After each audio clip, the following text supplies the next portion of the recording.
بڑی تعداد میں جو افغان یہاں پہ موجود ہیں جن کو افغان سٹیزن کارڈ ہولڈرز بھی کہا جاتا ہے، اور اس کے ساتھ ساتھ وہ افغان جو کہ ری سیٹلمنٹ کا انتظار کر رہے ہیں. اب مگر ٹرمپ ایڈمنسٹریشن نے پالیسی بدل ڈالی، اب وہ کسی صورت میں بھی ان کو لینے پہ تیار نہیں، اور ساتھ ہی انہوں نے افغانستان کے وہ نیشنل جو آلریڈی امریکہ کے اندر تھے ان کے بارے میں بھی وہ فیصلہ کر چکے ہیں کہ ان کو امریکہ چھوڑنا پڑے گا. تو ٹرمپ ایڈمنسٹریشن کے یہ جو فیصلے ہیں یہ انڈورسمنٹ ہے پاکستان کے اس ڈیسیژن کی کہ کیونکہ پاکستانیوں کی جان اور سیکیورٹی اور پاکستان فورسز کے ہماری ڈیولپمنٹ کو انتشار سے جو کچھ افغان مہاجرین کی وجہ سے پاکستان میں قائم ہے، اور جب امریکہ نے بھی غالباً اسی سچویشن سے سبق سیکھا ہے کہ اگر آج پاکستان اتنا سفر کر رہا ہے اس ٹیررزم نیٹ ورک کی وجہ سے، تو یہ مناسب فیصلہ ہے، درست فیصلہ ہے. گورنمنٹ آف پاکستان نے اس طرح کا سلوک تو نہیں کیا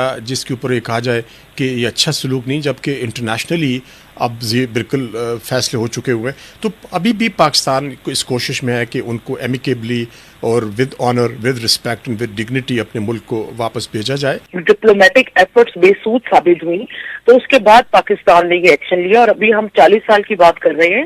اگر آپ کیلکولیشن پہ جائیں تو یہ تقریباً 50 سال ہو گئے ہیں ہمیں ان کی میزبانی کرتے ہوئے، ان کو اپنے ریسورسز پہ، اپنے عوام کے ریسورسز پہ ان کو شیئر کرتے ہوئے، مہمانداری کرتے ہوئے. اور جب ہم نے افغانیوں کو پاکستان میں انٹر ہونے کی پرمیشن دی تھی تب بھی ہم نے ان کو ایز اے مہمان پرمیشن دی تھی. تمام سورسز جو ہے اسسٹنس کے فائنینشیل اینڈ ادروائز وہ تو ڈرائیڈ اپ ہو چکے ہوئے ہیں. اب سارے کا سارا جو اونرس ہے، رسپانسبلٹی ہے ان کی اپ کیپ کی، وہ پاکستان پہ چھوڑ دی گئی ہے. ڈرگ کارٹلز، ٹیررزم کارٹلز بن گئے ہیں ٹرانس بارڈر. تو اس وجہ سے یہ بڑا ضروری ہو گیا ہے اس بدلے ہوئے سرکمسٹانسز میں کہ پاکستان یہ ایکشن لے، اور امریکہ بھی اس سچویشن کو پریونٹ کرنے کے لیے ایسا ایکشن لے رہا ہے.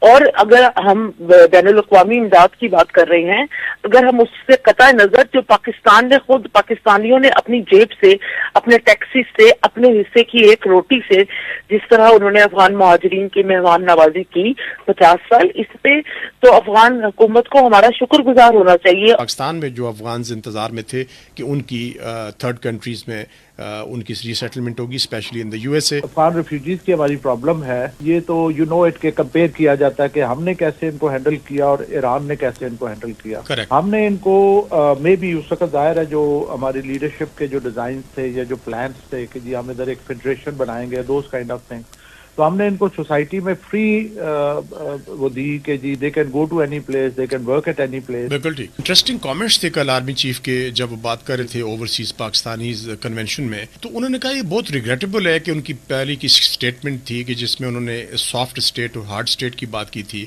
اور کہا کہ اس کو غلط انٹرپریٹ کر کے ڈومیسٹک لینڈسکیپ کے اوپر پولیٹیکلی موٹیویٹڈ اور ویسٹڈ انٹرسٹ فورسز نے اس کو ڈفرینٹ انداز سے اس کو انٹرپریٹ کیا. وہ یہ ہے کہ number 1 our people are well looked after and they are happy. Number 2, we do not shy away from taking those decisions which are necessary for the betterment of the people of Pakistan and for the country. اب یہ جو ہے جو difficult decisions لینے ہیں یہ leadership نے لینے ہیں، اگر ہم نہیں لیں گے تو then we will be soft state. اور یہ دہشت گردی لنکڈ ہے افغان سیف ہیون سے بھی، اس میں افغان نیشنل کی انوالومنٹ بھی ہے، اور انفارچونیٹلی بعض وہ افغان بھی جو پاکستان کے اندر موجود ہیں جن کو ہم ہوسٹ کر رہے ہیں وہ بھی اس میں ملوث پائے گئے. تو یہ تھریٹ اسیسمنٹ تو ہے پاکستان کی، Pakistan needs to deal with it. کیونکہ یہ جو ہماری یہاں جو ابھی ٹیررزم یہ جو ابھی بڑھ رہا ہے، یہ جو پرابلم ہے، اس کے دیر آر ویریس ڈائمینشنز. ایک تو ڈائمینشن آپ نے آئیڈینٹیفائی کی کہ یہ جو ریفیوجیز ہمارے پاس بیٹھے ہوئے ہیں ان کو جو ہے نا یہاں پہ ہونے کی وجہ سے ٹیررزم ہے. لیکن اس سے کہیں بڑا جو فیکٹر ہے وہ یہ ہے کہ